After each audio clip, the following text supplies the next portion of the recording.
This landed at a ranch at Corona, New Mexico. The rancher turned it over to the Air Force. Rancher W.W. Brazil was the man who discovered the saucer.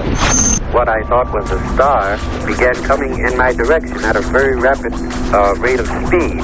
The unidentified object, which some sources thought might be a blimp, moved slowly down the Pacific coast from Santa Monica and disappeared south of Long Beach. I saw a UFO, and it went down the river, turned right at the United Nations, turned left, and then down the river.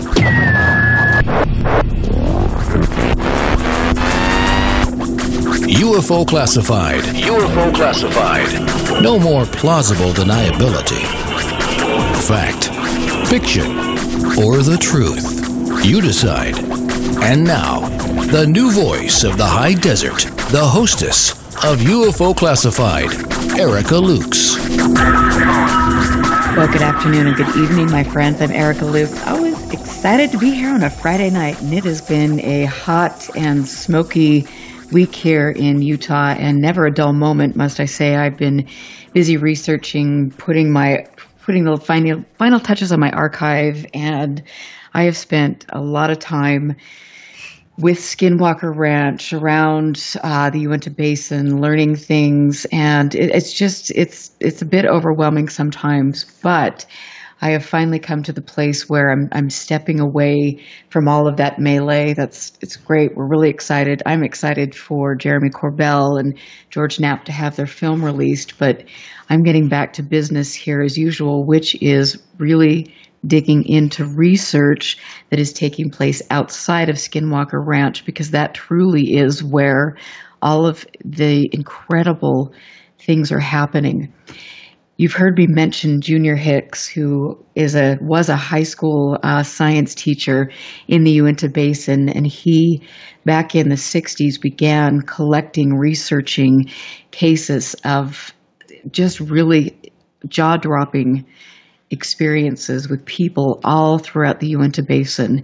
He has over 700 collected now, and in the upcoming weeks I'm going to be giving you more information about that, as well as my trip to the Special Archives at the University of Utah to dig into Dr. Frank Salisbury's work. If you have not read the book, The Utah UFO Display, it is a must-read. That is the foundation for everything, and it again highlights the fact that all the unusual, truly unusual things are happening well outside the ranch. My guest this evening has been a friend of mine, has been somebody that I have met his family. I have interviewed his family because his mother, his grandmother have had a lifetime full of profound experiences.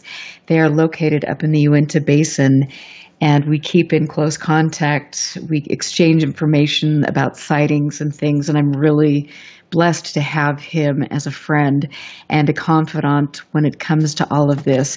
My guest tonight is Sean, and he is coming here with lots of stories to tell because there have been some recent sightings. But first of all, Sean, thank you so much for being here, and please give your family my love.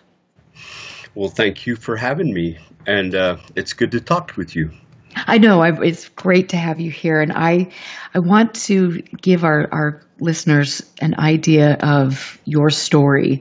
And so tell us a little bit about your background and where you came from and where you're living. Well, I've grown up in the Uintah Basin. I'm a federal worker. I've just been here my whole life, and it's been amazing, the different sightings. Now, when you and I first had the pleasure of speaking, you had originally reported a sighting that you had when you were at work. Do you remember that? Can you share the details with that? Yes. It was early in the morning, just as the sun was coming up, and I just seen an unidentified flying object sitting right above the ridge. It seemed like it was only 200 or 300 yards away, and I just couldn't believe what I was seeing. That's why I had to get all the film of it that I could, and thank goodness I got a hold of you. Well, and I was really excited because we started talking and you were telling me about other sightings that you had had. And just tell us again, because I could talk to you for hours and really dig into this, but give us background on some of the other sightings and the people that were witness to these sightings as well. I was working south of Fort Duchesne, Utah, and I had a friend call me up and ask me if I could see the big silver craft in the air above me. And I thought, well, somebody stayed up too late or something. And I looked straight above me, and there was a big cone-shaped metallic object. It stayed there for hours. I called you, and I was talking to you while I was looking at it, and it was amazing. And so, when this appeared and when you were watching it, how many other people were in your vicinity, and what was the terrain like? Very open terrain, more desert-like, and I would say maybe 50 or 60 different people stopped by, and we talked about it while we were looking at it, taking pictures. And so did everybody just have the same feeling like you did? Like, what in the world are we looking at, or what was the thought? Yes, it's easy to dismiss this kind of stuff, when you don't actually have a sighting yourself, and having the sightings out here, just I don't know what to think, actually. Well, and that's the thing. You mentioned the place that you're employed. I mean, that you had been out there on numerous occasions, and you'd seen some very unusual things, and that you would talk to your coworkers, and they would act like this was just, oh yeah, there it is again. Yes, normal stuff. You do get used to it, because it's normal occurrences all the time. And so what is, when people see things, is there a place that they're going to talk about it or to report it, or is this something they just keep to themselves? You kind of relay to other people, if they were there and witnessed it also. Just talk amongst fellow witnesses, I guess, basically. And so let's go back to when you were growing up. Did you have, in your formative years, did you have anything that stood out to you that occurred?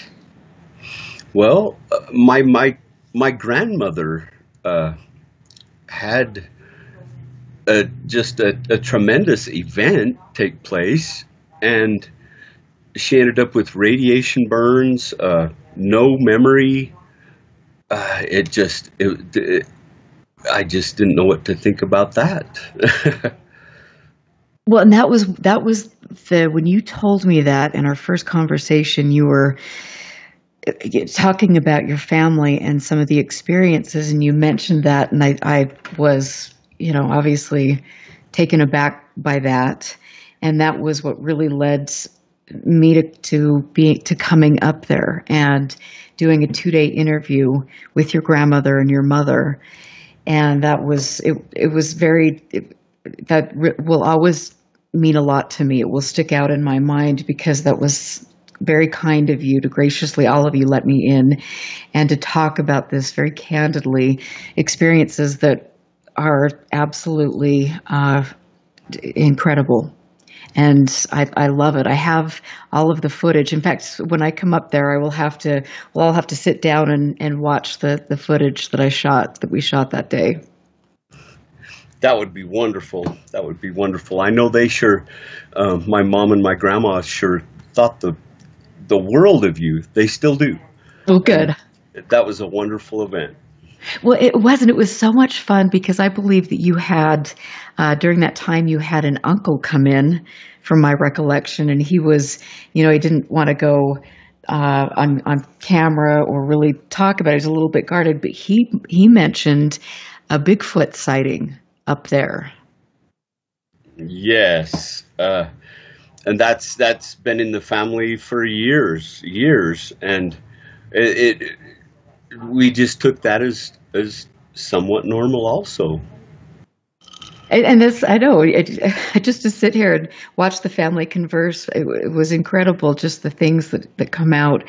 Also, the stories about, Skinwalker Ranch and some of those things, I loved that. But with regard to, and going back to the really important and profound experience that your grandmother had, tell us the story about that.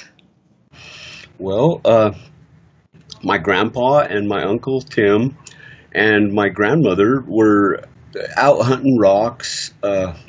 They'd done a lot of lapidary work and stuff, and they were just out hunting rocks, hunting arrowheads, stuff like that. And my grandmother just came up missing, and they couldn't find her. They tried to track her and everything, and it just wasn't panning out. They couldn't find her. And maybe most of the day later, they finally spotted her walking into them, to where they were, dazed, very, very burnt by something red, and they finally got to talk to her, and she couldn't remember anything. She thought it was morning still. And she went to see the doctor, right? Yes. Went to her family doctor in Vernal, and he just diagnosed radiation exposure. And that's just to have that documentation would have been incredible. When I came up and talked Yes. to your grandmother, and I was trying to figure out if I could get any information to back that up. It was sad to learn that the family doctor had passed away and his files had been destroyed. Yes. I inquired on that quite a bit, and those things happens, I guess. Well, they do, but just the fact that all of you remember that so vividly, the fact that she did go to her doctor, and these things, and when she described to me the way the radiation burns looked, they were little circles, and they seemed to be, from my recollection, and correct me if I'm wrong, but they seemed to be in almost like a grid-like pattern. Yes. It just one of the strangest things you ever seen. It was grid-like, and it was strange. And so how far back, how young were you when you remember hearing these stories for the first time? I remember hearing these stories for the first time from the time I can remember. It's just been so common. It's just a very common thing around here.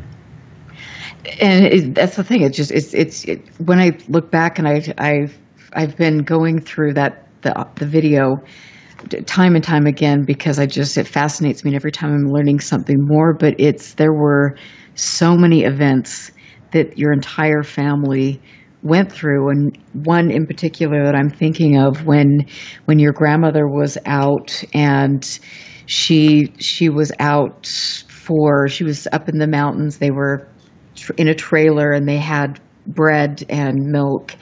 The next thing they remembered, and they just purchased it, but the next thing they remember, they come back into the trailer and everything is moldy, and they'd missed about 5 days of their time.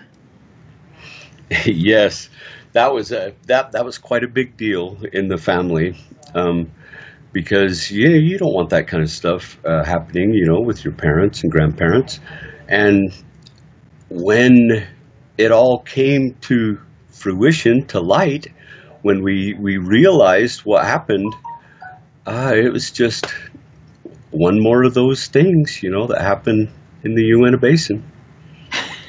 Well, and that's the thing, the whole area, that whole place is so important. And I really am stressing, and I'm going to keep stressing, that we need to look away from the ranch and look at all of these other places, Bottle Hollow, just the whole area.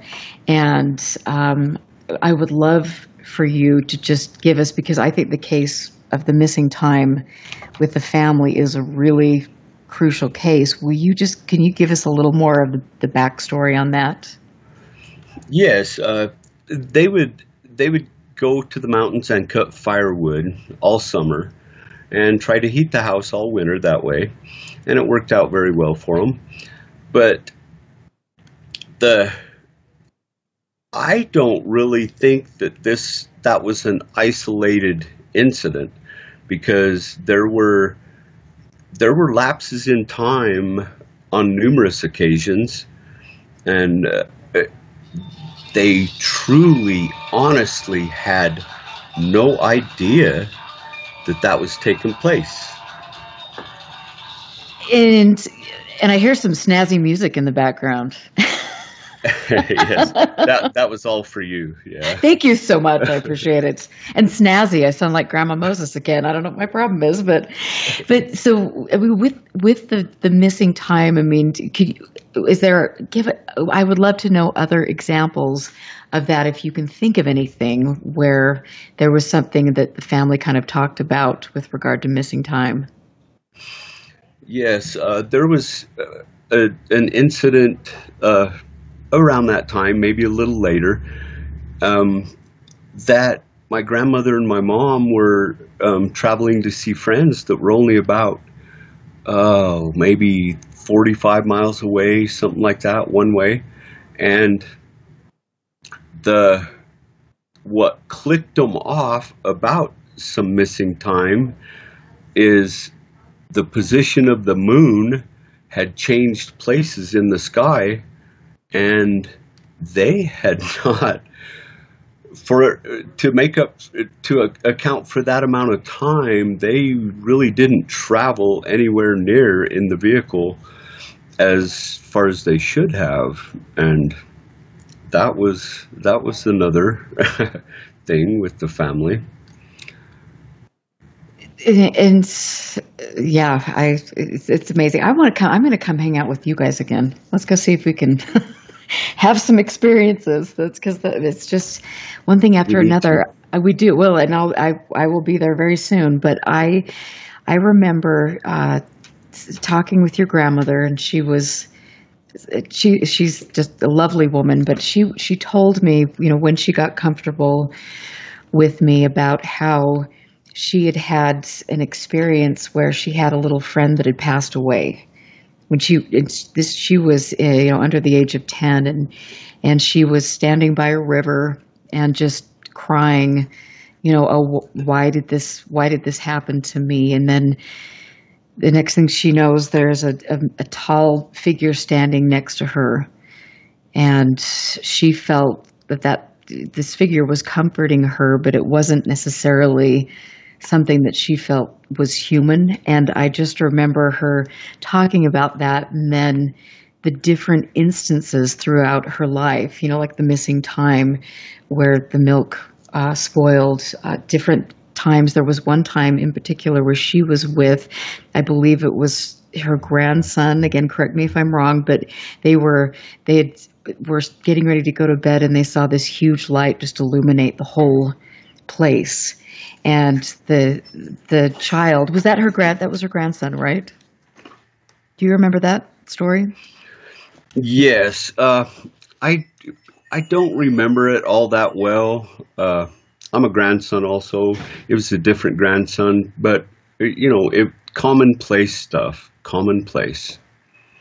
And so I'm just trying. I'll look back at the tape, but I'm not sure she gave me a name. I know it wasn't you, but she just said that one of her grandsons was, just crying. When is this going to stop? What is this? What is this? And your grandmother basically replied, "It's okay. Everything will be okay. Just go to sleep." Oh my goodness, yes, that rings a bell right there.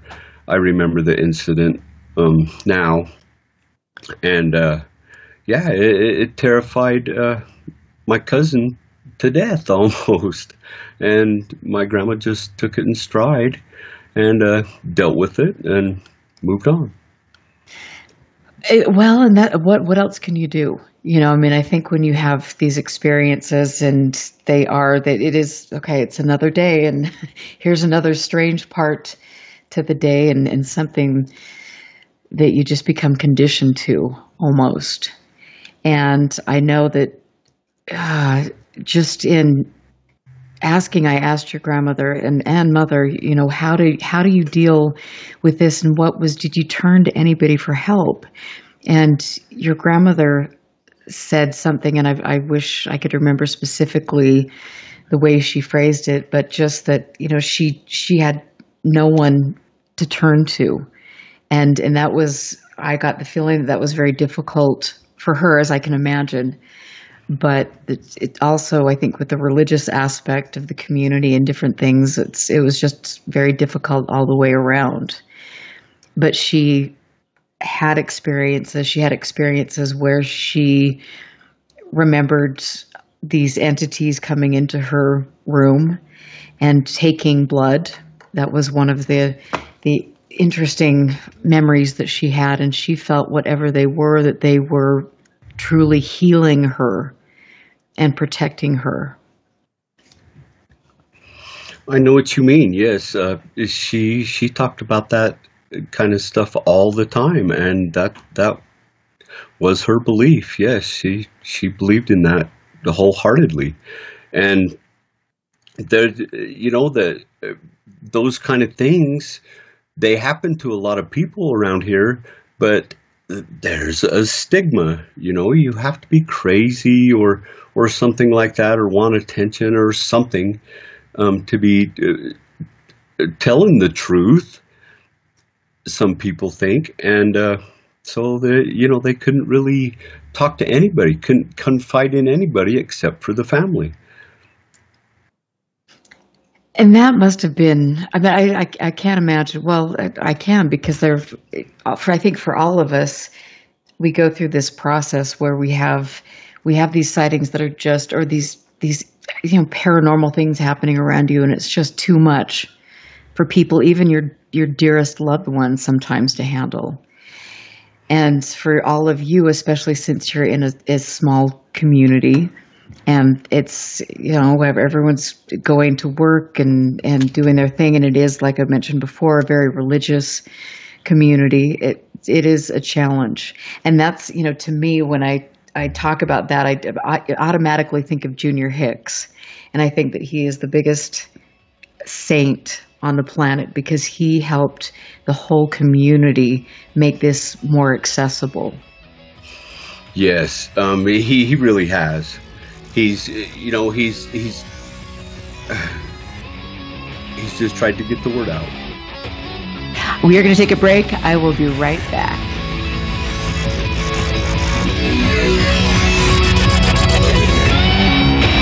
Stand by. This is UFO Classified with Erica Lukes. Erica Lukes. The phone lines are open now at 702-425-9230.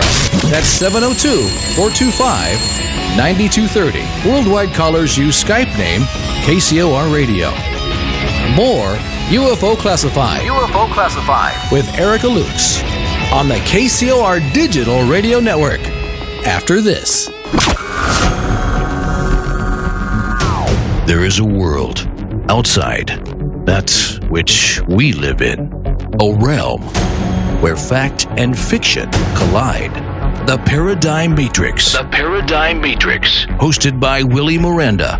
Every Friday night at 6 p.m. Pacific, 9 p.m. Eastern. The Matrix is everywhere. It is all around us, even now in this very room. The 1-hour show that will surely leave you hanging on the edge of the rabbit hole. The Paradigm Matrix Explores a universe of topics from UFOs, cryptozoology, conspiracies, as well as all things paranormal. Enter a world of the twisted and deformed. Friday night, 6 p.m. Pacific, 9 p.m. Eastern. The Paradigm Matrix. Exclusively on the KCOR Digital Radio Network, where fact and fiction collide. Good afternoon, everyone. This is your captain. I'd like to welcome you on Jackpot Airlines Flight 1610, service to Lost Wages. They say what happens in Vegas stays in Vegas. Well, apparently, they need a reality check done Vegas style. Vegas, Vegas, Vegas, Vegas. Tune in Wednesday nights, 9 p.m. Pacific, 12 a.m. Eastern, for Reality Check, hosted by Jessica Johns, exclusively on the KCOR Digital Radio Network. Biggest star in the world, bigger than Britney and Christina put together. If it's happening on the Vegas Strip, you'll know about it here first. You are a dirty little fun haver. Join Jessica Johns as she explores and goes behind the scenes of what's hot and what's not. From the best entertainment Vegas has to offer to national celebrity gossip. That's crazy. Absolutely crazy. Jessica has her finger on the heartbeat of the city, and she's waiting to share it with you.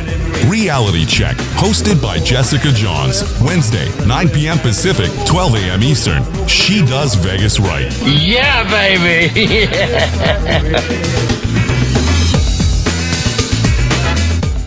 Hamilton was adopted from a rescue in 2008. How could you not love him? Hamilton the Pug's adoption story started at a shelter. Visit theshelterpetproject.org to find a pet near you. Brought to you by Maddie's Fund, the Humane Society of the United States, and the Ad Council. It's great. I think it's great. It's great. The all-new KCOR Digital Radio Network. Great. Make a note of it. It's great. One of the planet's most powerful antioxidant products is here for you to enjoy. Chaga Mushroom Tea. This tea has been used as a potent natural health solution for thousands of years. In fact, the Chinese call it King of the Herbs. The health value alone is worth a look, as Chaga Mushroom Tea packs a punch with pure vitality and smooth energy. It's 100% wild crafted, safe, and effective. Get it now at arcticchaga.com. That's ARCTICCHAGA.com, or call 916-969-2678. That's 916-969-2678. Chaga Mushroom Tea. Chaga Mushroom Tea. Order your supply today. Whoa. The moment my son saw a redwood tree. It's huge. Is the moment I knew that for him, You can't even see the top of that thing. even the sky has no limit. There are some moments only the forest can inspire. Find yours at discovertheforest.org. Learn about forests near you and discover cool things to do when you go. Your moment is out there. Find it at discovertheforest.org. Brought to you by the U.S. Forest Service and the Ad Council. You're listening to UFO Classified with Erica Lukes, where the truth isn't hidden beneath the black lines of a Sharpie. That's the craziest thing I've ever heard. To be on with Erica, call 702-425-9230. That's 702-425-9230. Worldwide callers use Skype name KCOR Radio.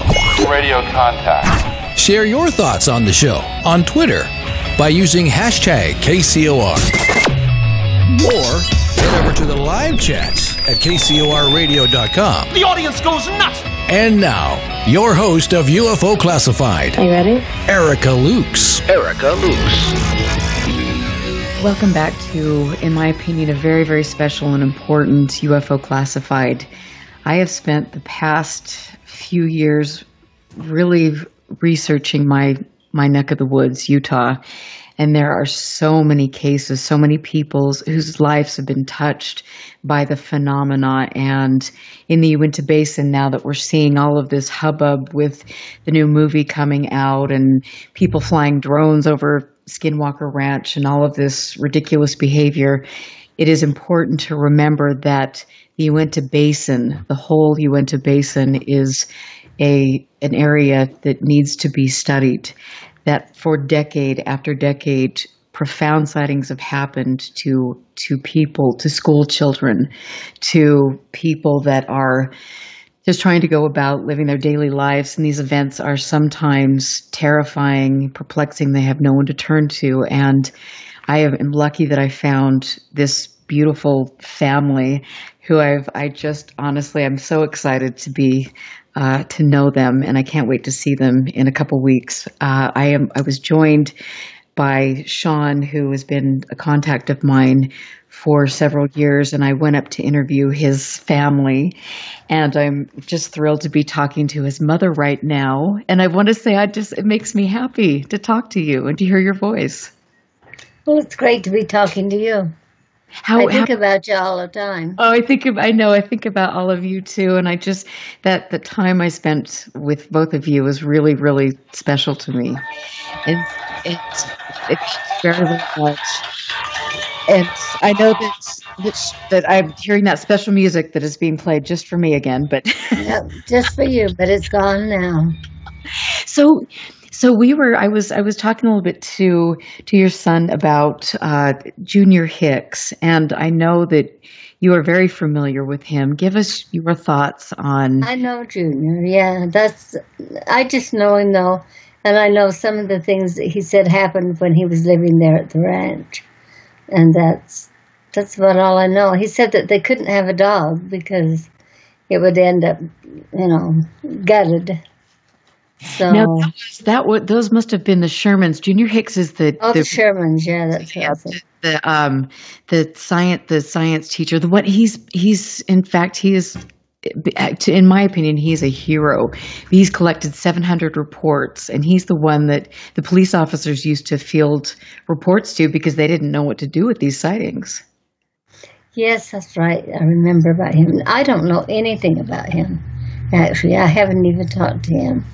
Well, you know what? Then I think when I come up there, I'm going to just arrange a little meeting, and we could all go help. Oh, that'd be great. Wouldn't that be fun? So tell us, because we know that your mother had some incredible experiences, and we know that your son has as well. But what do you remember? What is an experience that has stood out in your mind? I've had so many. From the time I was little, I remember being really little and being in my crib and looking through my bedroom door and seeing my family in the kitchen in there playing cards and drinking beer, and me laying there thinking, boy, I wish I was big. And at that point, a man who's been coming to me ever since came to the edge of the crib and looked in there, and he had on a black and red plaid wool shirt, wool pants tied at the bottom, and high boots on. And he just reached down and put his hand on my chest and looked at me like, you'll be okay, it'll be all right. And that seems to have been a theme through my life with my dealings with any of the beings that I've come in contact with. And I've come in contact with different types. It hasn't all been one kind. And this was a man, just a plain man. But I know at one time I had mono, and I was really, really sick, and I was staying I had a break from work for a little while. And I was staying at an apartment that Scott owned, and I couldn't sleep, and I saw a light from the bedroom, got up and looked out the window, and there in the middle of the street, in the middle of Roosevelt, in the middle of the night, was a flying saucer. And it was shaped just like you would think they would be shaped, like a little kid was drawing one. And it had the windows around the sides. And it was just sitting there. So I sat there and watched it for a while and then went to bed. And pretty soon, I don't know if you've ever tried to wake up and you can't. because Yes. nothing will move but your hands. Mm-hmm. Pretty soon that happened. And there were, I think, 1, 2, 3, 4, I think there were 5 beings around my bed. And they were tall, dressed in robes. I couldn't see a face. I couldn't see hands. I couldn't see feet. All I could see is the robe and the tallness. And they began to, the tallest one, the one that was standing by my head, reached out and touched me, and I began to feel better. And I wasn't afraid. I wasn't the least bit afraid. I didn't feel any harm from them at all. And they just stood there for a while, and then pretty soon, within a very short time, I fell asleep, and the next day I began to get better. I'm just sitting here with the chills because I remember when you told me this story in person, and you got up out of your chair and you walked over and you picked up a wooden carved statue, and you said, "This is what it looked like." Yes. For some reason, after that, I just carved them. I must have carved 11 or 12, 13 of them, and then I got over it. Now I'm not carving them anymore.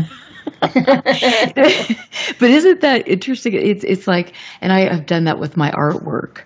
I mean, I remember specifically when all of this really, back in 2013 started happening with me. I went through a phase and I was painting clouds, sky. I mean, beautiful landscapes, but they were all focused on the sky.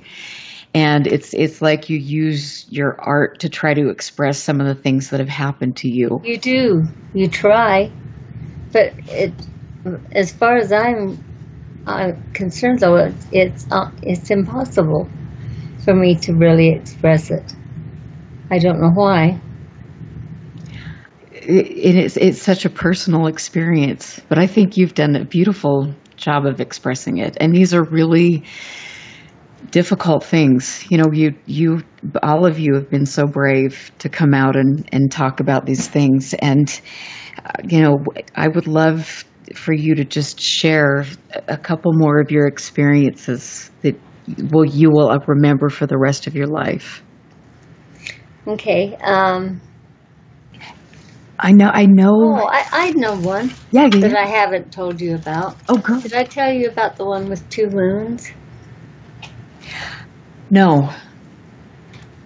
Well, my mother and I were in Neola, where that is, about 30 miles from here, I think, where we went, to the house we went to, visiting some people. We got ready to go, went out, looked at the moon to the west. That's where we were looking, and it was beautiful, big, full, absolutely wonderful. Got in the car, backed out, started off again, looking in the opposite way, and there was the moon, big and bright and full. And my mother and I sat there, and Mom says, "I want to go back into Denny and Kathy's and just stay there. I don't want to go." And I said, "We have to go home. Dad's waiting." So we started off. We followed all of the roads on the way to here. And the roads looked like old-fashioned roads, like they'd been here for a million years. They were all beat up and holy, and they looked like 100 years from now. They looked like forever, like they'd been here forever. And then as we went on, a big ball, like the moon looked, came down behind us. And Mom says, "Oh my God, honey, look what's coming behind us." And it was looked like the big moon, coming really fast behind us. And Mom said, "Stop." And I said, "No, I don't dare." So I kept going, and then just as it got behind us, it disappeared. So there wasn't anything there. So we kept on driving. And we finally got home. When we got to a certain place on the way home where it said rocks falling, and then it ended, and it completely ended. The road was the way it's supposed to be. We were okay. Everything happened. Everything was all right. We got home, and my dad was up. He had gotten up because he's worried because we didn't come home. We left there, the friends that we left at 10 o'clock, and we got here at about 2:30 or maybe even close to 3.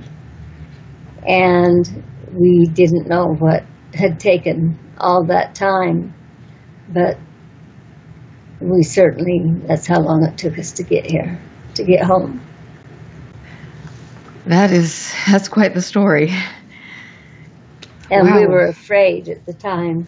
But then when we got to the rocks no falling, we weren't afraid anymore, and we got real brave. Started talking about going back the next night, but we never did. We always just left it alone. So, you talk about, and there's so many different emotions when you have these experiences, and I wanted to talk a little bit about some of the times that you felt fearful. What do you remember a specific instance when you were really terrified at what you were witnessing? Not really. I've never really been afraid. There was one time when I was afraid, but I wasn't actually terrified. I don't think I've ever been terrified. Well, my mother, when I was little, used to tell me not to worry, that it was okay, and not to be afraid because I'd be all right. They'd leave and I'd be alone, and there wasn't anything to worry about. I'd be just the way I was before they came, because they started coming to me when I was just little. I'd see a light coming under the door, and then I'd go to sleep, and I'd know the next morning that I'd have something on me. I'd have a little hole on my shin. Is where they used to put little holes on there sometimes, and they'd be bloody. But the one time when I was kind of afraid was that I had been out to the bars drinking. My mom and dad had decided to go up to the mountain and spend some time up there. So I told them that after I left the bar, I'd come up. And they said, be careful, don't drink too much, all of this. And so I finished at the bar, came home, thought, well, I'm hungry, I better eat something. So I got me something to eat, sat down on the couch, and ate, got up to go, put the plate away, and couldn't get up. And I couldn't go anywhere. I couldn't move. I couldn't turn my head from side to side. I was there. And I tried to lay down, and I could lay down. I couldn't get back up once I was laid down. And then I woke up in the morning, and everything was the way it always is. Everything was the same, so I guess it wasn't anything serious. But I was afraid that time because I could feel them. I could feel their touch. I could feel the way they were looking at me and paying attention to me. They just weren't letting me go. That's the way that was. And thank you for sharing that. I know that those moments are very hard to talk about, but when you think about, though, now looking back, like your mother did, I mean, I believe that this really was at the beginning a very traumatic thing for her, as it would be anybody. But like she told you, you just, everything will be okay in the end. And she truly felt that this was a benevolent guiding force in her life. And you're saying that, this is, you had one negative sighting that you can remember, and for the rest of them, what is your general feeling? Curiosity.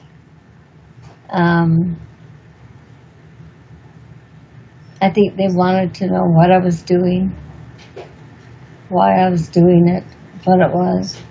Sometimes I'd the next morning I'd feel like I'd been touched, and other times it would feel like I'd just been looked at or been left alone.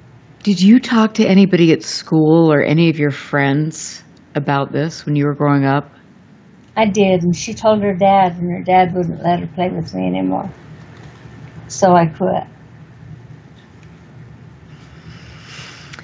Wow.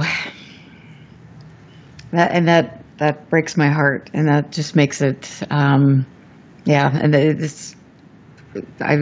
speechless, and I'm sorry that you had to deal with that. I know that's something, unfortunately, that many people have to deal with when they're brave enough or try to talk about this.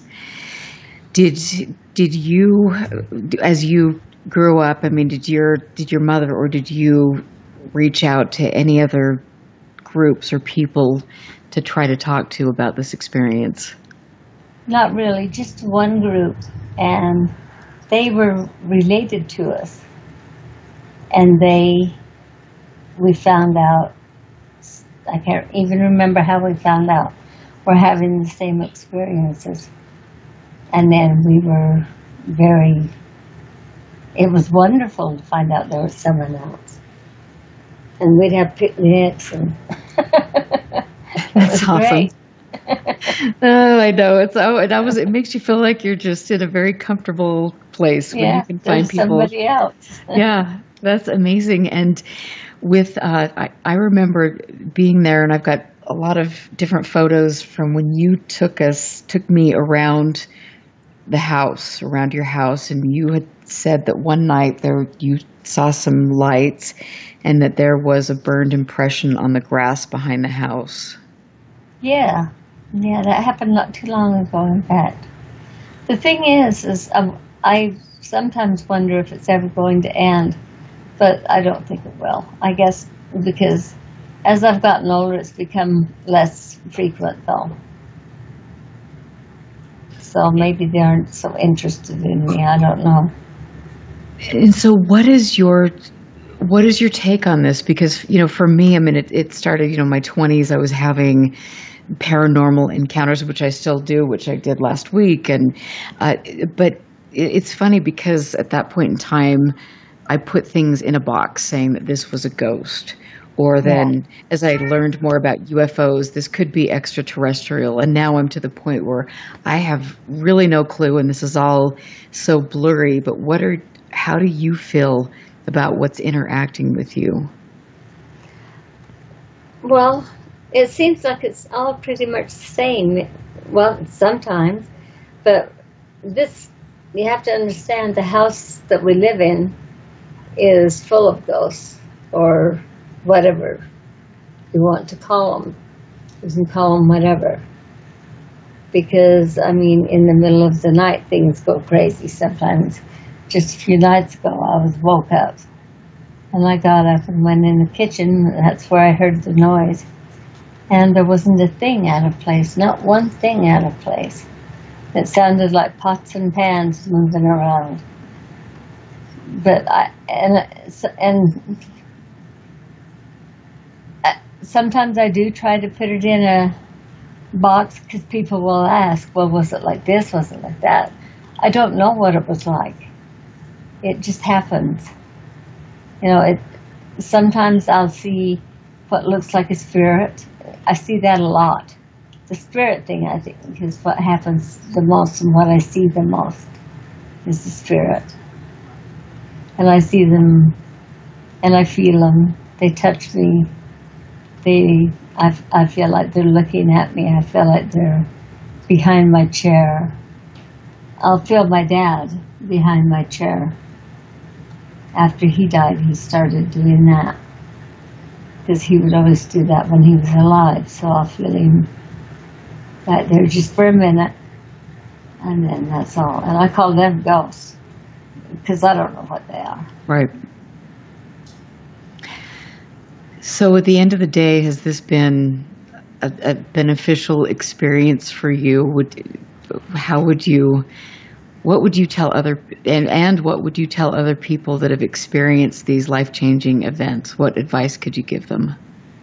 To go with it. that if you let it go and let it be, it's a wonderful experience. You're not going to get hurt. Nothing's going to hurt you. And I have felt great joy sometimes when I woke up and I realized they've been with me, and I'll have a mark on my body or something, but I'll just be in such a frame of mind that I'm so joyful. And I don't know what causes that either. But it's all right with me. I don't have a problem with it. Whatever happens, happens, and it's all right. And you learned that from your mother, and I will never, ever, as long as I live, forget spending that time with you. And again, it's for you to be so candid and open about these incredibly personal experiences. That meant a lot, and it means a lot to me. And I hold you in my heart, and I mean that very genuinely. And I cannot wait to come up and see you soon. I can't wait either. I'm know. Anxious. Oh my I'm gosh! Really anxious. Yeah, Come we're to gonna. the house. You can stay here. I will, and I know that you've got some big events coming up in the family, but I will definitely be there. And I want to thank you for being brave and for giving people inspiration, because I've watched the chat room tonight, and I've had, I think, more positive feedback about this show than I have in a long time, because all of the people that listen are people that have had experiences like yours that are just looking for, just a life hook, just somebody to let them know that it's okay, and to let them know that there's something positive. And so I thank you, and I love you guys. I really mean that. So that's the one big thing I've learned, is that no harm is going to come to me. Nothing's going to happen to me. I'm going to be just fine. And I love that. And I can't wait to see you. And thank you so much, both of you, for being here. I am Erica Lukes. I have to take a break, but I will be back with veteran researcher Ryan Layton, and I will definitely have my guests on from earlier this evening again. Thank you so much. I will be right back.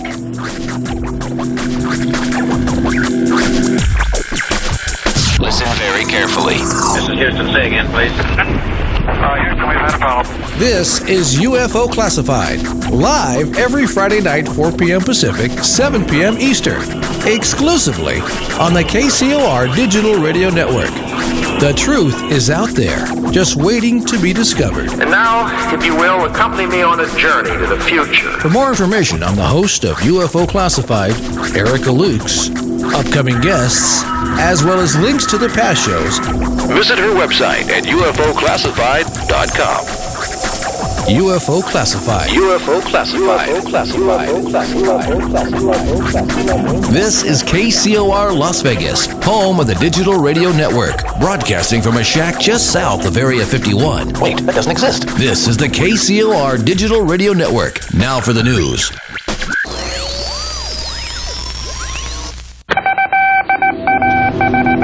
This landed at a ranch at Corona, New Mexico. The rancher turned it over to the Air Force. Rancher W.W. Brazil was the man who discovered the saucer. What I thought was a star began coming in my direction at a very rapid rate of speed. The unidentified object, which some sources thought might be a blimp, moved slowly down the Pacific coast from Santa Monica and disappeared south of Long Beach.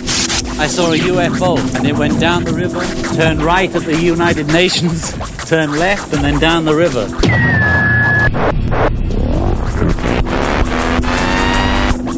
UFO Classified. UFO Classified. No more plausible deniability. Fact, fiction, or the truth. You decide.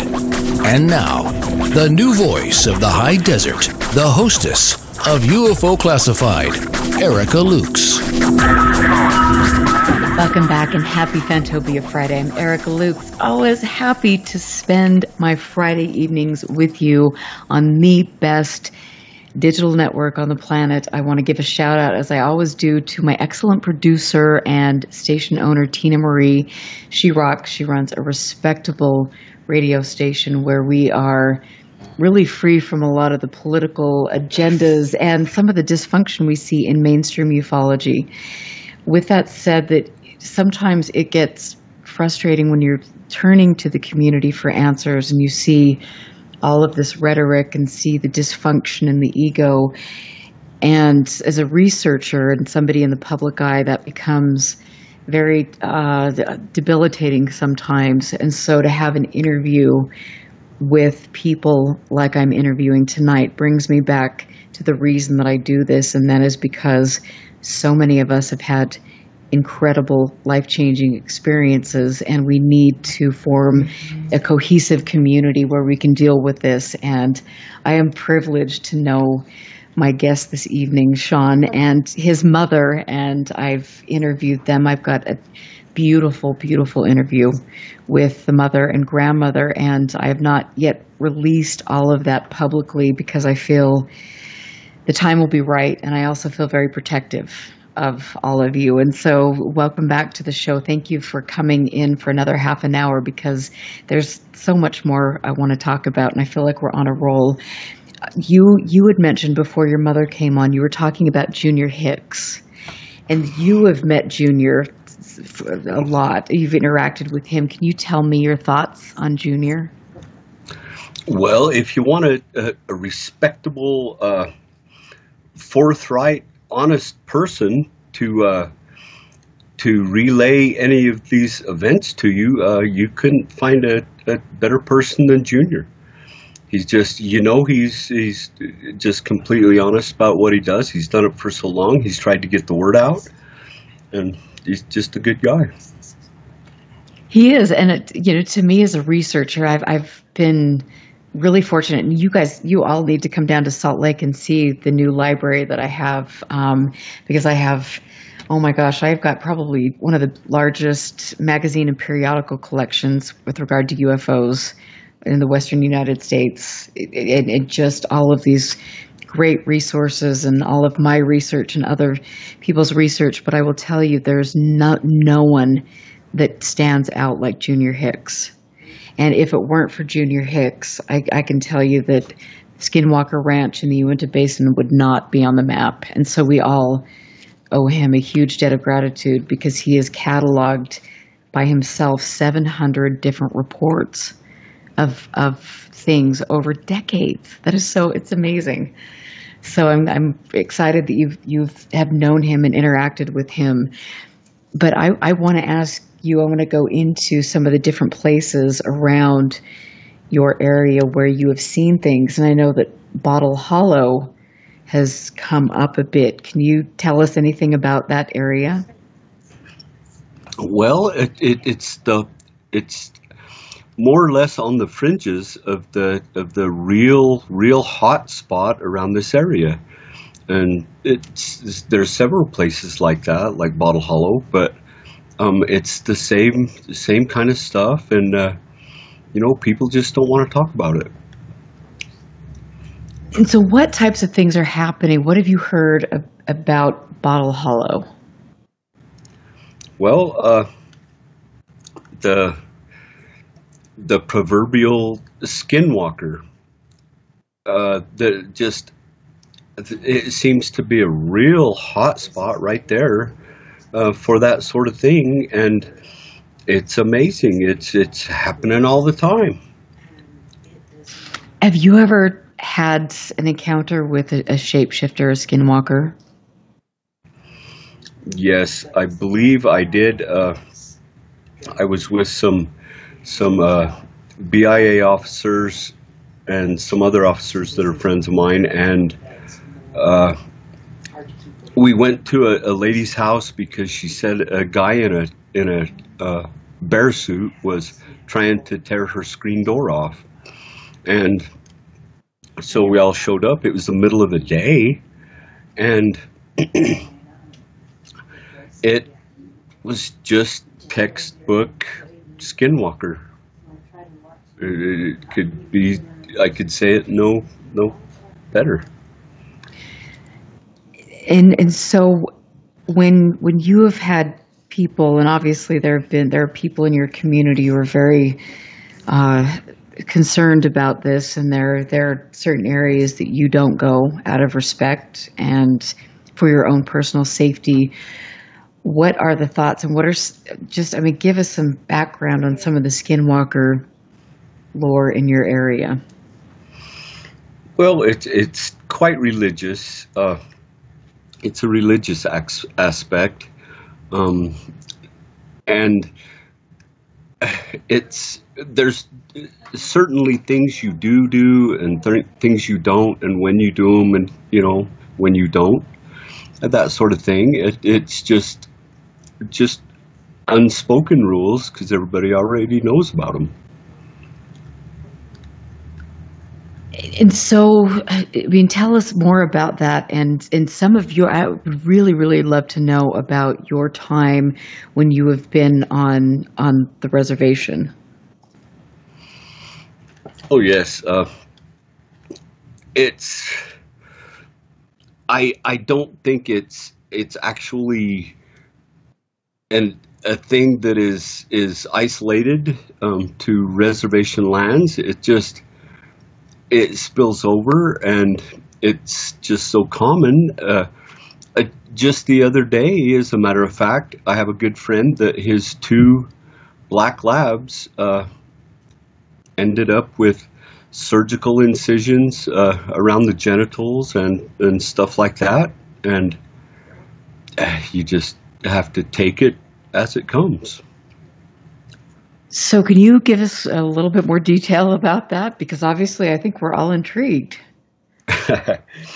Well, certainly I can't mention any names or anything or exact locations, but a rancher and his wife were quite upset. They lost a cow, one of their cattle that way, and they thought it was, pranksters or whatever, and some kind of maliciousness from, neighbors or something maybe. And the 2 dogs the next day ended up the same way. And for some reason, where those carcasses were found on the ranch, nothing is growing. And it's almost like a police outline. Okay, so both of their animals were alive one night, and then they were found the next night, or the next day? Yes. And same with the one cow that they found also. And so did they report it to anyone, or is that something they just keep to themselves? I know how difficult it is to report these things, and I also know that there's, especially when you're dealing with cattle, there's insurance, there are all sorts of things that you have to worry about and deal with. But did they report that? Yes, they, for insurance reasons, they had to do the cattle thing, but the 2 black labs just weren't really mentioned or anything, and they actually hired me for a while to do constant surveillance around the area. And did you, while you were doing the surveillance, did you have any other experiences, or were there reports of other types of phenomena? Well, it's a funny thing that when you try to, when I started doing the surveillance, for that couple, then people started coming forward and relaying events, that took place, similar type things, and so it kind of spread around pretty good. And so what types of things were being observed by other people? Well, the livestock mutilations, or their pets being mutilated, and just the strange lights that seem to be around, seem to be quite plentiful when that sort of thing's taking place. And so this is taking place currently? Well, it's been a few months, So that's still kind of current, I guess. Okay. And that has to be terrifying for people to lose their family pets and to see these lights. What are witnesses describing these lights to look like? Either blue, very small but very bright, blue or yellow, and they seem to move to some kind of intelligence. They're just like something's guiding them or something, and they seem to frequent when that stuff's happening. And so do you feel, because you've been witness to this and you've been dealing with things, is there anything that stands out in your mind that would link all of these events together?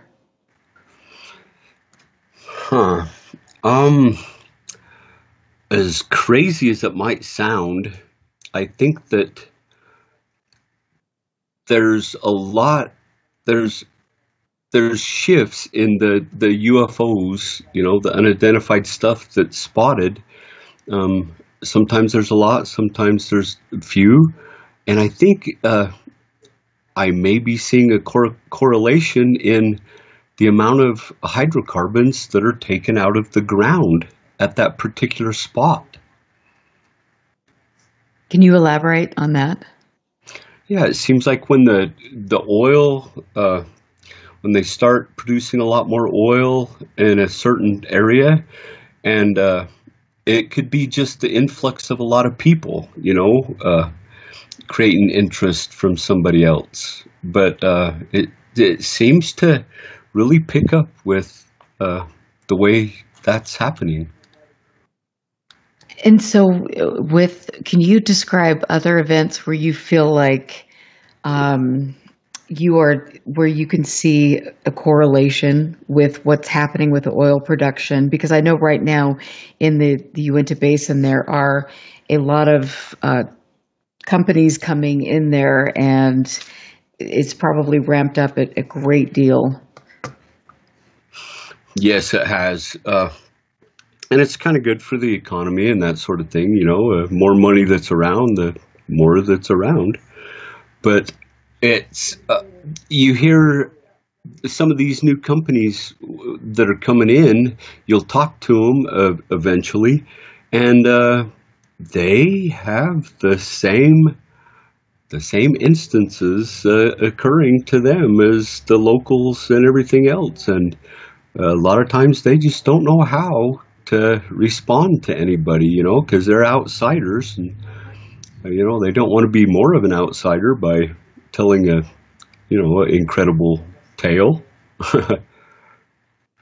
And so when, I know it is good for the economy, and I think that there is a lot of, from my understanding, there's a lot of oil production up there. There are a lot of natural resources in that area. And I've often wondered, what the correlation would be with sightings increasing and production increasing. So do you, and you're noticing though in areas where they are ramping up production that there are more sightings? Yes, I do. And I think a lot of that is by the influx of people. Of course, there's going to be more sightings, more people to see. But, some of the people that aren't directly tied to that, going about their daily business, obviously tend to notice an increase in the UFO activity to oil production. Wow. Okay. And it's, we're always looking for these correlations. You've been there your whole life, and you've worked in specific areas, and you've seen things. We've talked about this before personally, and then you mentioned some of these sightings on the show. Do you feel that you've seen maybe an interest? We always hear these these myths about the black suburbans or about the government being there or different factions of different governments being in the area because they're curious about what's happening. What have you seen personally? Oh, definitely. The federal vehicles, they increase. Well, I'm not so sure that they increase in number, but they definitely increase in being in the particular area after an event. And I know that you have an event that you can talk about where there was just go ahead, because you had a sighting with that happening. Yes, I did. My working partner and I were working the graveyard shift, and we were south of Skinwalker Ranch, maybe, 2 or 3 miles is all, maybe 4. And one of the really bright meteors that I ever seen, as it entered the atmosphere, it just glowed a bright green glow, and you could see chunks coming off of it that were on fire and everything. And it was moving rather slow for the typical falling star or something. And so we paid pretty close attention to it. And as it got below any kind of cloud cover there was, then you could obviously see that it was a craft manufactured by someone that was tumbling end over end, and the pieces were flying off on fire, and we tracked it all the way down to where it impacted Earth, and that was just an eye-opener for my partner at the time. Yeah, he was kind of skeptical before that, and I don't believe he is anymore. And so when you tracked it, what did you find out? Or do you want to talk about that? Oh, sure. We got a approximate area where it had impacted, and we went to the area the next few nights, and the next number of nights, while we were patrolling, and we seen a genuine Chinook helicopter coming around the area with a searchlight, a very bright searchlight, and when it finally landed, it had a number of personnel that came out and inspected the crash site, and every one of those people that we could see with the FLIR had infrared reflectors going, or flashers going, and wearing the U.S. flag IR reflective emblem. Okay, well, as I was saying, I will be coming up there to visit you very soon. I'll take you right there. Okay. I'm excited. I'm excited just to hang out and to see you and to hear your stories and to see your family. And again, we'll have to talk. If you're around tomorrow, let's have a chat and things. And I appreciate you always, we've communicated over the years, and you've sent me photos and video and have been very gracious to invite me into your home and share things with me. And it's important. And it's also important for people to know that there are people out there that want information, and you have to be careful about who you trust. And I really mean that. So I'm happy that we got to know each other. Me too. Thank you very much. Yes, absolutely. And please give your mother my love. And so I want to say, we've got 3 minutes left, but what is your grand takeaway from everything? What has this experience taught you, or what do you think this is? I just really have no idea what this really is.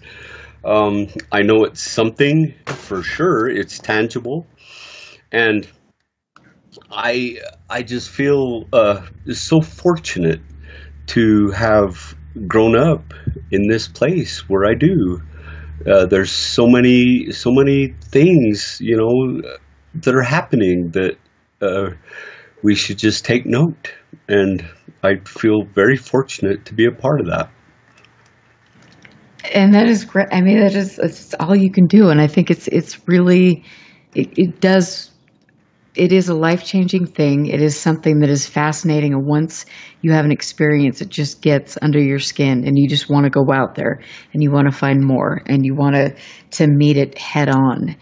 And for me, my takeaway has been stay away from the people that are involved in this and maybe go out and just have an experience without all of the chatter that clouds your experiences. Oh, yes. That's just me. We'll have to talk about that more when I come up, but I love it. And please keep sending me your photos and videos and all of these things. And please give your family my love. I think that you guys are all incredible people and you're brave, and it's awesome. So I look forward to seeing you. Thank you very, very much. Thank you very much too. Absolutely. I am Erica Lukes here. To me, this has been, I think, one of the best interviews I've ever done because there are people that have lived through things that are really brave to share their experiences. And as have always felt, because I'm a Utah native, Utah is an incredibly important place. And it is not just because of Skinwalker Ranch. There are clusters of sightings that are taking place in the Uintah Basin, over the Salt Lake Valley, Utah Lake. I mean, you can look back historically, look at the Blue Book cases, Tremont and Delbert Newhouse case, Waldo Harris. There's so much here. So anyway, I'm Erica Lukes. We're going to come back the last segment with Ryan Layton. We will be right back.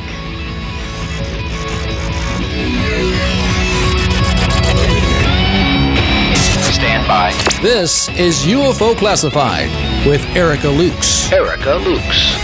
The phone lines are open now at 702-425-9230. That's 702-425-9230. Worldwide callers use Skype name KCOR Radio.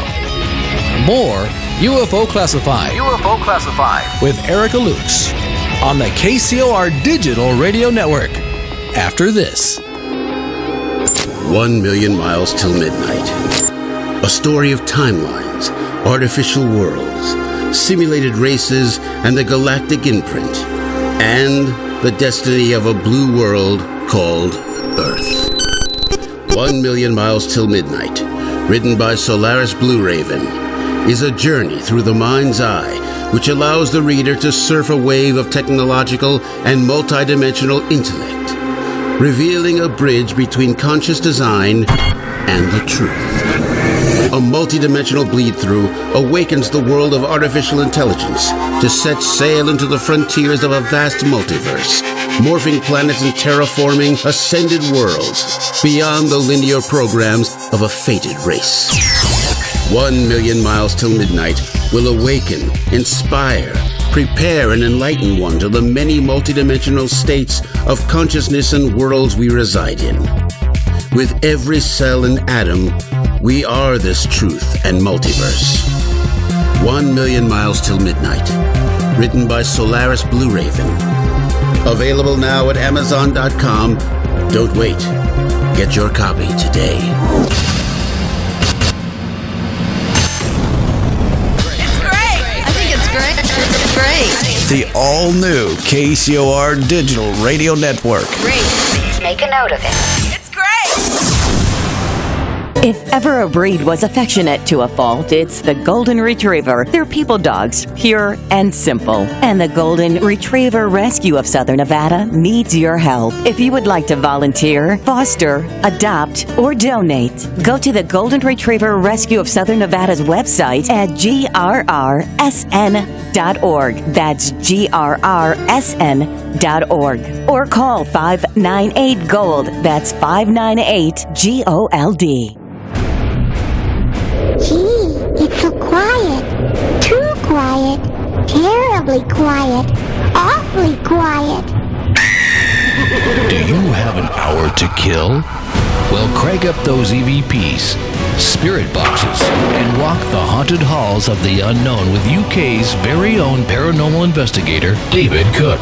You guys ready for this? The Ghostly Hour, live Sunday, 2 p.m. Pacific, 5 p.m. Eastern. And now, you're mine.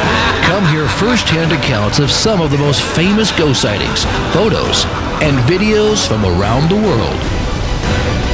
Skeptics, believers, and spirits, both good and bad. Welcome to the Ghostly Hour, hosted by David Cook. Live every Sunday, 2 p.m. Pacific, 5 p.m. Eastern. Exclusively on the KCOR Digital Radio Network.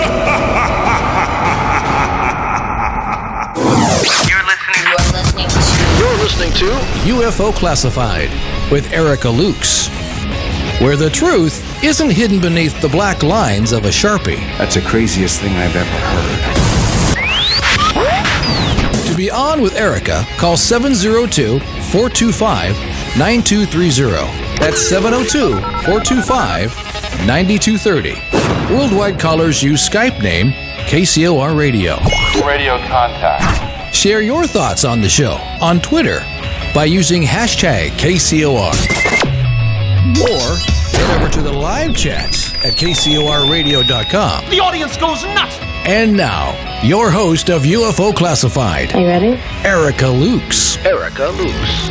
Welcome back to the final segment of UFO Classified. I'm Erica Lukes, always happy to be here. I spend a great deal of time researching for my show and doing personal research, talking with the best people in the world, with witnesses. And as you have heard, the past 3 segments, I've had a family that I've been working with for half a decade, and they are up in the Uintah Basin.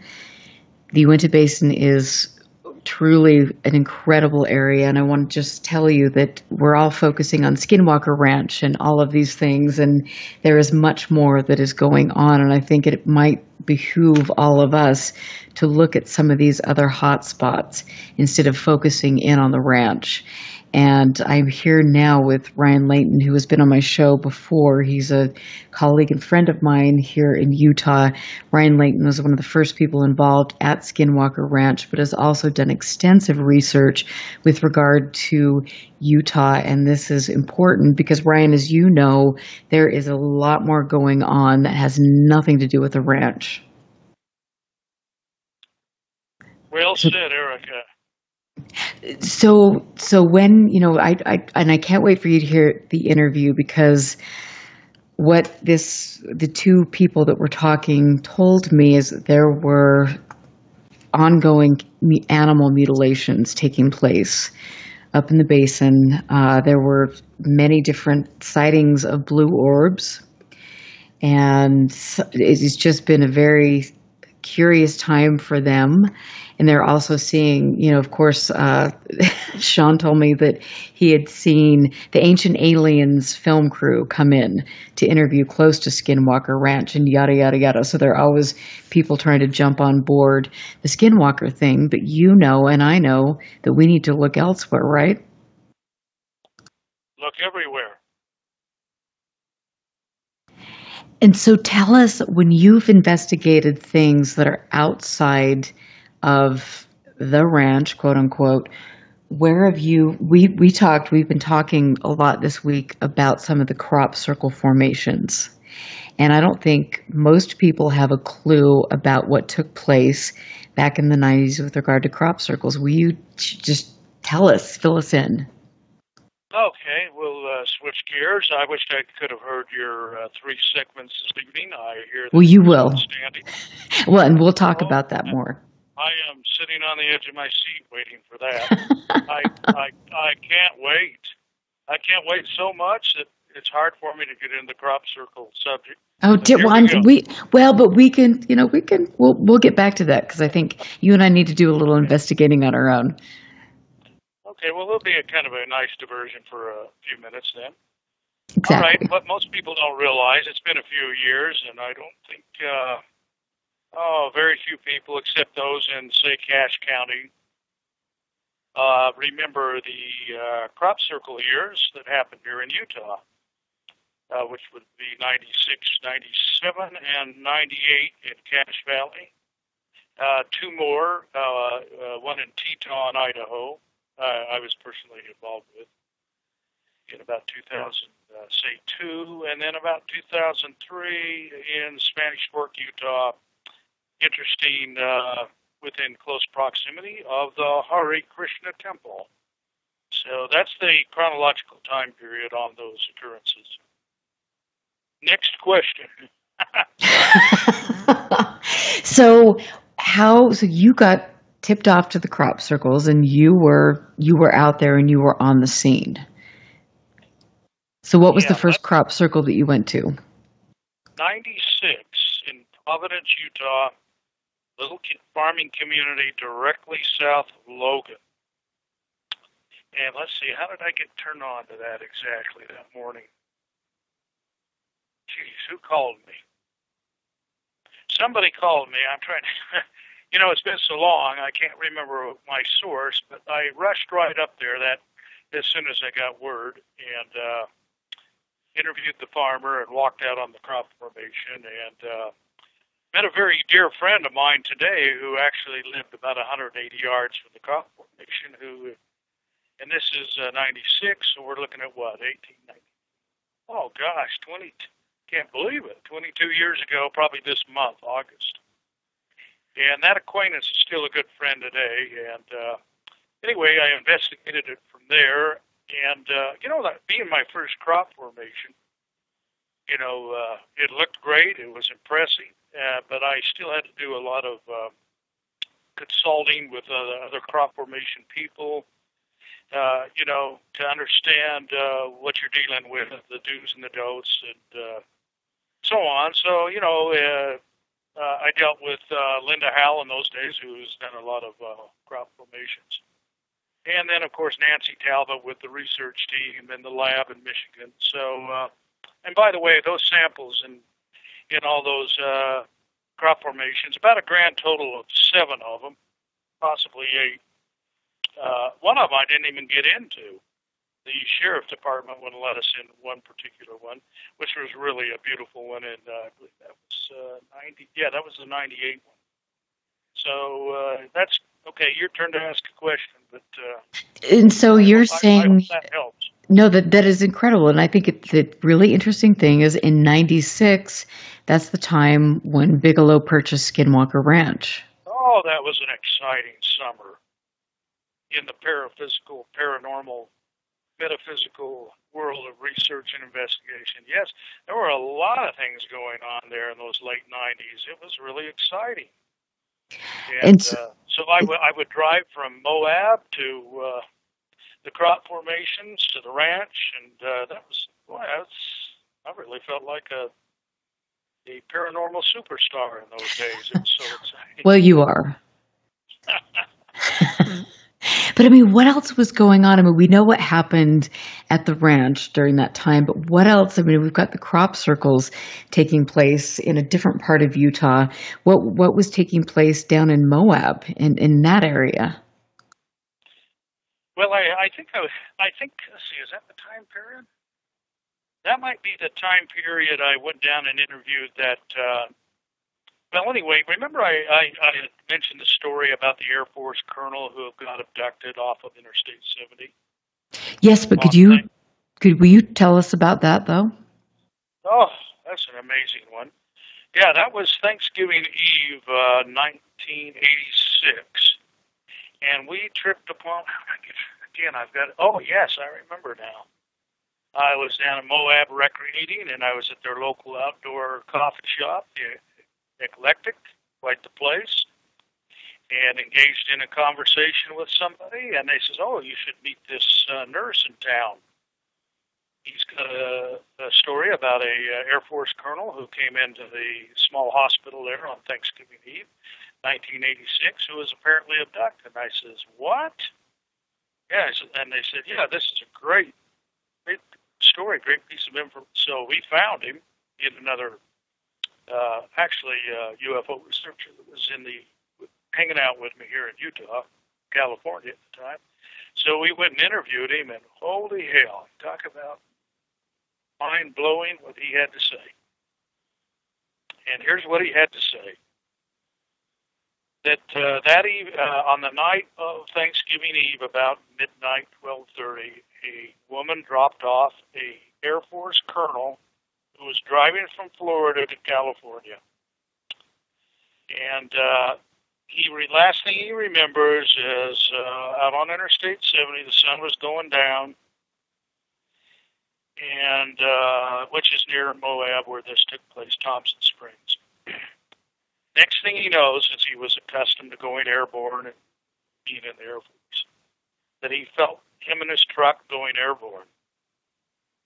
And that's all he remembers. And then, and remember, this is sundown, so you got an idea of the time span. Try to visualize that. And then around midnight or so, he's out on Interstate 70, disheveled with his clothes, no shoes, hypothermia setting in, and disorientated, and this lady picks him up and takes him to the small hospital in Moab, Utah, which was just a little thing with only one person manning it that night, and that was this male nurse. So he brings him in, and he brings back his temperature and comforts him and gives him warm drinks, and et cetera, et cetera.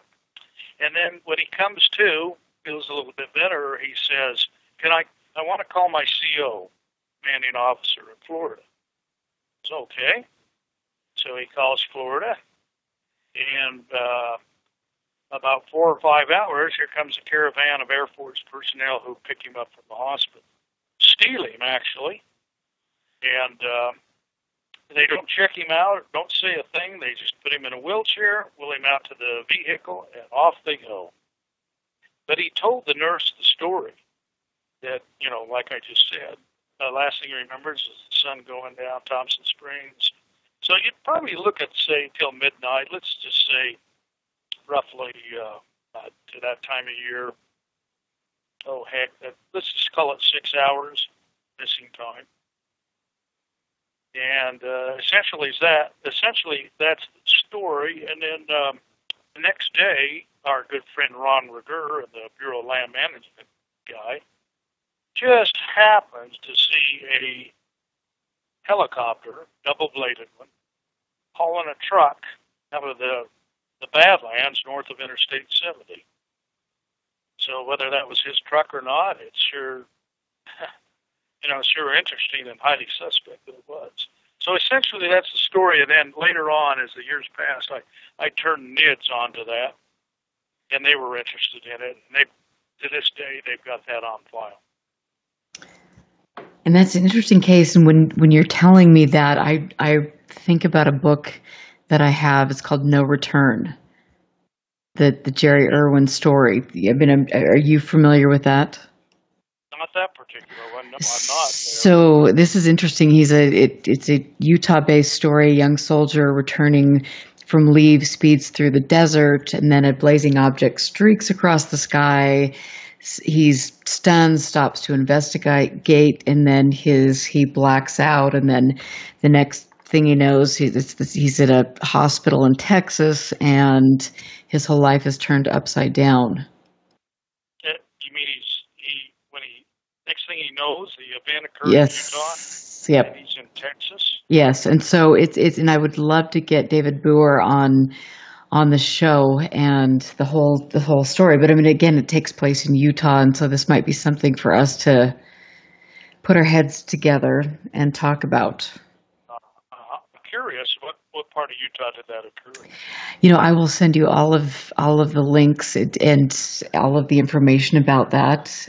But I want to just go, because we've got like 8 minutes left, and I want to ask you a little bit more about some of the sightings that with regard to the other things that have taken place that you think are really, really important in Utah. What else has taken place Go ahead. Okay, go ahead. Yeah, go ahead. Well, we'll try to cram everything in.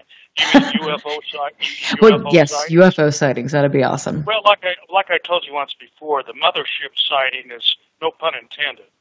But I would say that was the mother of them all. I mean, you've got two individuals directly under a mile and a half long craft. Of course, the year was 1966, in the middle of nowhere, up near the I call rocket booster plant, as we discussed before. But they were periodically, they thought they were going to get crushed, and they had their heads buried in the alfalfa. So they were looking up periodically for a 15 to 20 minute something period of time. And, like I say, and the distance of this object was, I'm giving it the short version without going into all the details here because of our time constraints. Try to fit more things in too, but about 150 to 200 feet directly overhead for a 15-20 minute period of time. Then it would pass overhead, as I told you before, based on the landmarks. The estimation of the witness was, maybe a mile and a half in length, and then it flew directly. It floated. There's no sound, no noise. Right over the Uintah rocket booster plant, clear out there in the northeast Utah, the Great Salt Lake, in 1966. How in the hell can you get that out of your mind? Right, and that's important. I mean, we have a lot of defense contractors and aerospace companies here in Utah. So I think the Thiokol connection is very interesting. Okay, and another one that stands out, or we'll be quick about this, try to jam quite a few of these in because there's so many since such a short period of time. Let's kind of give them all a cameo appearance here real quick, with a lot of detail. I think another one that stands out in my investigations is the 1972 landing in a town called Woodland, Utah, which was a dairy farm, and the whole family witnessed as they had to get up before to milk these cows. These aren't range cows, these were dairy cows. No mutilations on this one, but however, there was a craft in their pasture, 180 feet from the kitchen window. One of the boys who's since passed away, incidentally, he was murdered, but he got as close as maybe 50, 60 something yards from the craft and could see beams in the window. And when they noted this from the kitchen window, they didn't know they were dealing with the craft right off the bat. They thought, as I told you this one before, they thought they were dealing with a motorhome busting into their property over, which didn't make sense, 4 or 5 series of fences to get where it was. And it was going up and down. There's some nearby cottonwood trees, and it was like, going up, say, 50, 60 to 100 feet up and down. I don't know too many motorhomes that can do that. And so they went out there the next morning, and where it had been, it was completely bone dry. There's a little tiny creek right there, and it was just as hard as a rock and bone dry and left an impression. So isn't that amazing? Oh, and all the cows went to one corner as far away as they could get from it. And but you actually have a person here that can see the beams inside the window. Unfortunately, he's not here, so we can interview him. But the family is well aware of all this, and anyway, it's really interesting in this case, including you, just for the, just to go walk through it, even though it's old. Now, I wasn't aware of it till 1988, so I had to walk through it and reenact it with the family involved by the time I heard of it. But I think it's very interesting to do that. It's very exciting even to walk through it years later and actually stand on the exact spot where a UFO craft had set on the ground. So absolutely. That's really, yeah. I can't wait to. I mean, we're going to go there. We're going to get the video camera, go on a grand adventure, and I think that's awesome. And there's so many places and stories in Utah, and like I've always said, we focus so much on a specific area, but yet you look at the Salt Lake Valley. You look at Moab. You look at Nephi, Utah. I had an incredible case. Anywhere, really, and this desert that way, right. bombing range. Hell, you can go anywhere if you want to just talk Utah. You can go in all directions, and there's plenty of incidents and events that have been reported through the years to the present day. But anyway, can I comment real quickly? Yes. We did bring up the crop war. Also, on that first one, I think the audience would be this is interesting to note. Right before that crop formation was found by the farmer and the public, and I was there shortly after I got the news before the public was able to walk into it. But right before that, 3 Blackhawks came up from the south, low level through the valley, and made quite a ruckus and quite a noise. And many witnesses, close proximity and in the surrounding area. In fact, a group of 50 church women even all witnessed this. But, yeah, the 3 Blackhawks, unmarked, you know, the old cliche, the unmarked black helicopters. No numbers or identified. Anyway, they're directly over the formation, I believe, something like, 200, 250, 300, 350 feet, which is way below their ceiling. Of it being in a civilian situation. So, no, I don't believe they made it. Hell no. Got tipped off somehow, some way, radar, satellite, something or other, and probably just as a SOP ran up from hill just because of the SOP involved standard operating procedure, breach of airspace, what have you. And isn't that interesting? They appeared on the scene.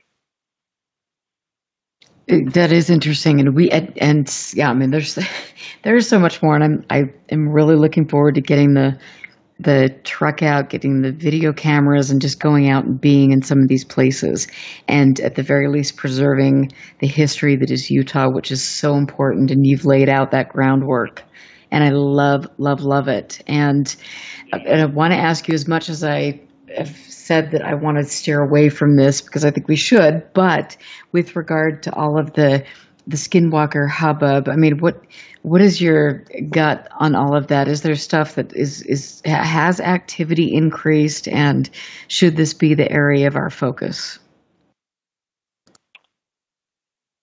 Well, the choice is yours, as they say here in Utah, Chakarama. No, yeah, the choice is yours. You can. That's a buffet, ladies and gentlemen. But anyway, aren't I funny? But yeah, anyway, pretty much.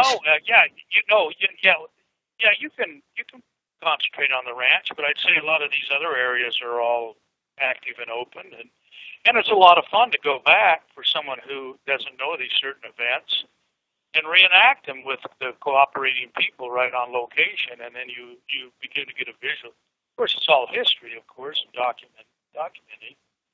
But, you begin to get a realistic visual of what occurred. And and some of these past events and incidences are,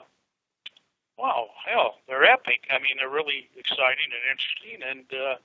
And especially if you got some of the eyewitnesses to reenact right on location, you're really going somewhere with this stuff.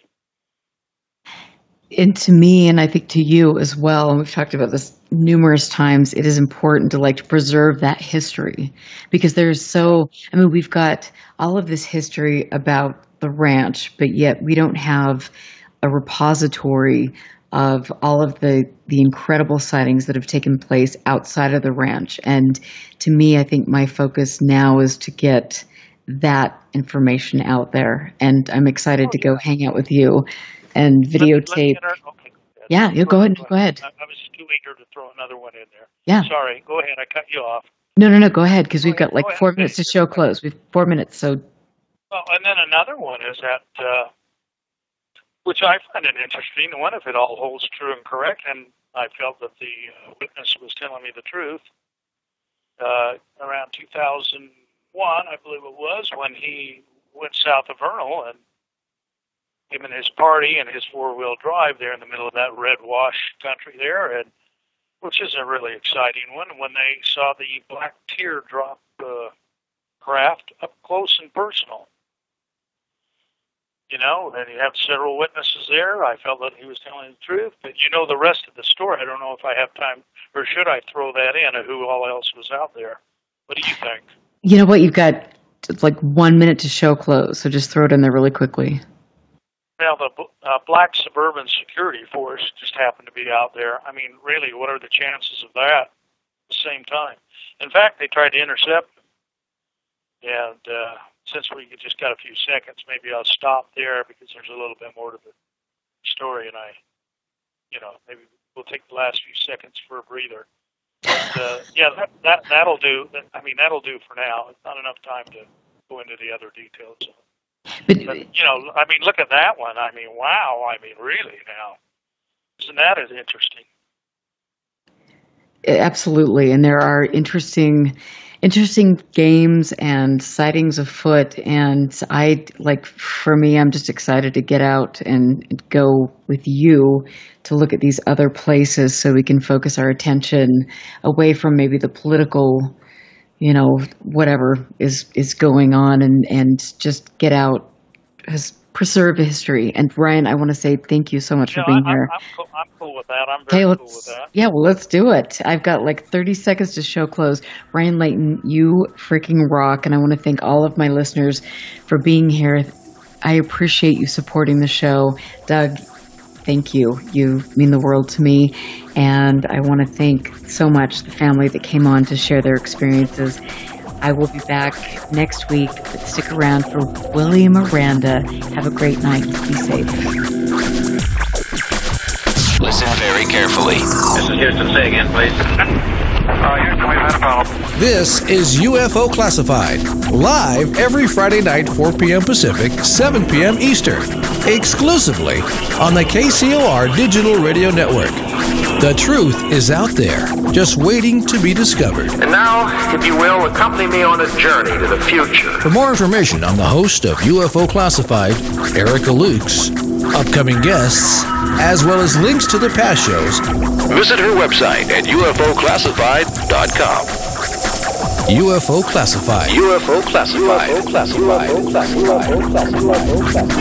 This is KCOR Las Vegas, home of the Digital Radio Network, broadcasting from a shack just south of Area